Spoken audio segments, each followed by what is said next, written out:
Question வந்து breast feet பேபிஸ்க்கும் பாட்டில் fed பேபிஸ்க்கும் study பண்ணதுல டெஃபினட்டா பிரஸ்ட் ஃபீட் எடுக்கிற பேபிஸோட இன்டெலிஜென்ஸ் ரொம்ப நல்லா இருக்குன்னு சொல்றாங்க. ஸோ பின்னாடி படிக்கல நீங்க திட்டுறதுக்கு நீங்க ஒரு காரணமா இருக்கக்கூடாது. நீங்க எந்த அளவுக்கு பேபிக்கு பிரஸ்ட் ஃபீட் பண்ணிருக்கீங்க அதை பொறுத்துதான் உங்களோட குழந்தையோட brain development, growth and development plus intelligent quotient, பேபிஸ்க்கான டிசீசஸ் எல்லாமே உங்க கையில தான் இருக்கு. நீங்க கொடுக்குற பிரஸ்ட் மில்க்ல தான் இருக்கு அப்படின்றத நல்ல நம்ம மனசுல பதிய வச்சுட்டோம் அப்படின்னா டெஃபினட்டா எல்லா தாய்மார்களும் குழந்தைக்கு தாய்ப்பால் கொடுக்க ரெடியா இருப்பாங்க. மூணாவது வந்து first 3 months exclusive breast feeding, sorry 6 months exclusive breast feeding. தண்ணி கூட கொடுக்க கூடாது அப்படின்றது தான் எக்ஸ்க்ளூசிவ் பிரஸ்ட் ஃபீடிங். பிரஸ்ட் மில்க்லயே உங்களுக்கு தேவையான எல்லா சத்தும் இருக்கிறதுனால, தண்ணி எல்லாமே இருக்கிறதுனால நீங்க வேற எதுவுமே கொடுக்க வேண்டாம். இதெல்லாம் ஆட் பண்ணதான் உங்களுக்கு இன்ஃபெக்ஷன்ஸ் எல்லாம் வருது. அதனால ஒன்லி பிரஸ்ட் மில்க் கொடுக்கும் போது குழந்தைக்கு எந்த ப்ராப்ளமும் இருக்காது. Hi, I'm Krithika. எனக்கு 2 அழகான ட்வின் பேபிஸ், கேர்ள் பேபிஸ் கிடைச்சிருக்காங்க. டெலிவரி பண்ணின டேட் பார்த்தீங்கன்னா 21/7 and 2024.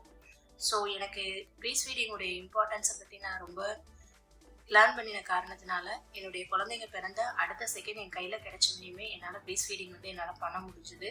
என் குழந்தைங்களுக்கு நானே வந்து தாய்ப்பால் கொடுக்கணுங்கிற ஒரு நம்பிக்கை இருந்த காரணத்தினால எனக்கு கையில் கிடைச்சதையுமே என் குழந்தைங்க 2 பேர்த்துக்கும் நான் வந்து ஃபீட் பண்ண ஆரம்பிச்சிட்டேன்.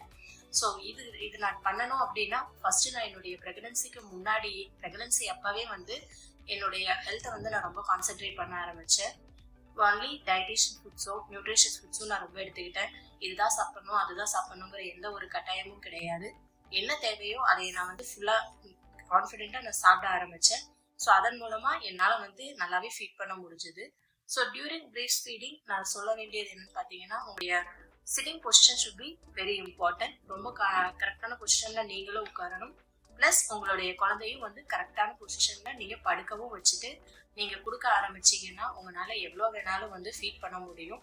அது மட்டும் இல்லாமல் முதல்ல நம்ம குழந்தைக்கு நம்ம தான் வந்து பிரஸ்ட் ஃபீட் பண்ணணும் அப்படிங்கிற ஒரு தேவையையும் நம்ம வச்சுட்டோம் அப்படின்னா கண்டிப்பாக நம்மளால வந்து ஃபீட் பண்ண முடியும் நம்ம குழந்தைங்களுக்கு.